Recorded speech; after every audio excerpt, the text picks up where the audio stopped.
S two beauty and kitchen টিপসে সবাইকে স্বাগত। আজ আমি একটা এগ পাস্তা রেসিপি আপনাদের সঙ্গে শেয়ার করছি। সহজেই বাচ্চাদের টিফিনের জন্য বা বড়রাও খেতে পারেন এগ পাস্তা। আর ম্যাকারোনির এগ পাস্তা, এটা কিন্তু ময়দার নয়, এটা সুজি। তো আমি এই প্যাকেটটা এমনভাবে কাটা হয়ে গেছে, আমি অন্য একটা ছোট প্যাকেট দিয়ে আপনাকে দেখিয়ে দিচ্ছি।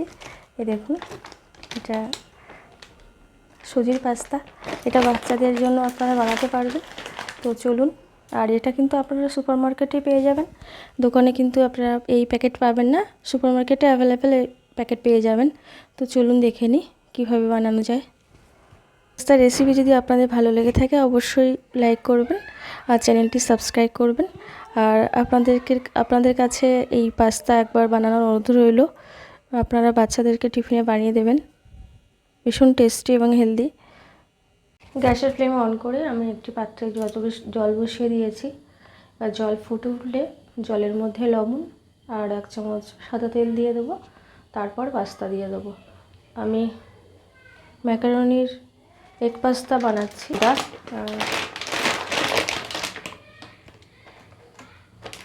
এটা কিন্তু ময়দার পাস্তা নয় এবং খুব সহজেই কিন্তু এটা বানানো যায়। আমরা বাচ্চাদের টিফিনের জন্য চটজলদি কিন্তু এটা বানাতে পারি।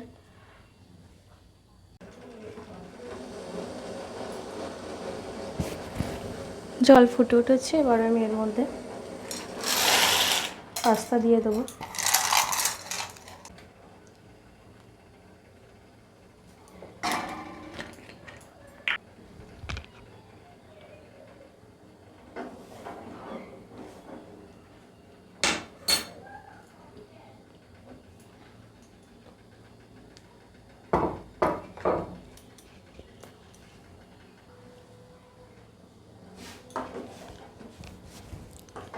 সুজির এই পাস্তা কিন্তু খুব কম সময় হয়ে যায়, 2 মিনিটে কিন্তু খুব ভালোভাবে সিদ্ধ হয়ে যাবে।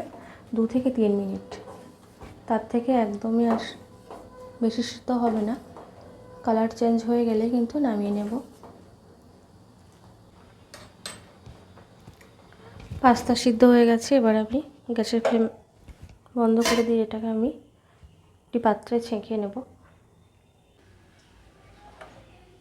এবার একটি কড়াই বসিয়ে আমি তেল দিয়ে দেবো ডিম ভাজার জন্য। ঝুরি ঝুরি করে ডিম ভাজা করে নেব।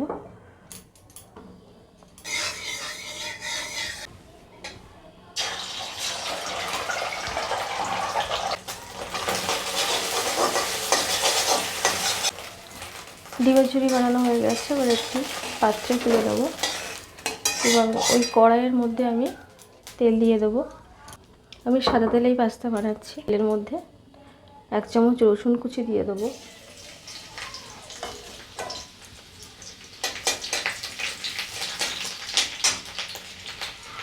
এরপর আমি একটা মিডিয়াম সাইজের পেঁয়াজ কেটে দিয়েছিলাম, এবার দিয়ে দেবো তেলের মধ্যে।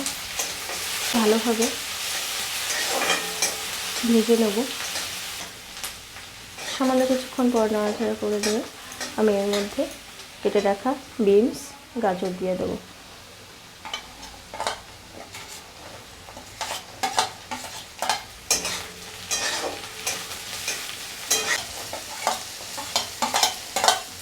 আর একটা কাঁচা লঙ্কা দিয়ে দেবো সবজির মধ্যে।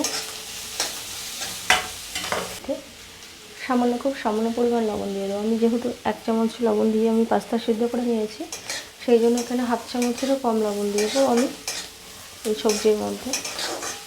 দিয়ে কিছুক্ষণ নাড়াচাড়া করে নিয়ে তারপর আমি এর মধ্যে সব দিয়ে দেবো। আমি 3 চামচ টমেটো কেচাপ নিয়েছি, আমি দিয়ে দেবো। আর 1/2 চামচ ডার্ক সোয়া সস নিয়েছি, 1/2 চামচ নিয়েছি। একসঙ্গে ভালোভাবে মিক্সড করে নিয়ে আমি নামিয়ে জল ঝরিয়ে নিয়েছি। তারপরে কিন্তু ঠান্ডা জলে একটু আপনারা ধুয়ে নেবেন। হ্যাঁ, কিন্তু বাচ্চারা সবাই পছন্দ করবে, পাস্তা কিন্তু বাচ্চাদের ভীষণ প্রিয়। আর এটা চটজলদি বানানো যায় বাচ্চাদের টিফিনের জন্য। এরপর ভেজে রাখা ডিমের ঝুড়ি আমি এর মধ্যে দিয়ে দেবো। দিয়ে কিছুক্ষণ নাড়াচাড়া করে নিয়ে কিন্তু আমি এটা নামিয়ে নেব। রেডি হয়ে গেছে আমার এগ পাস্তা।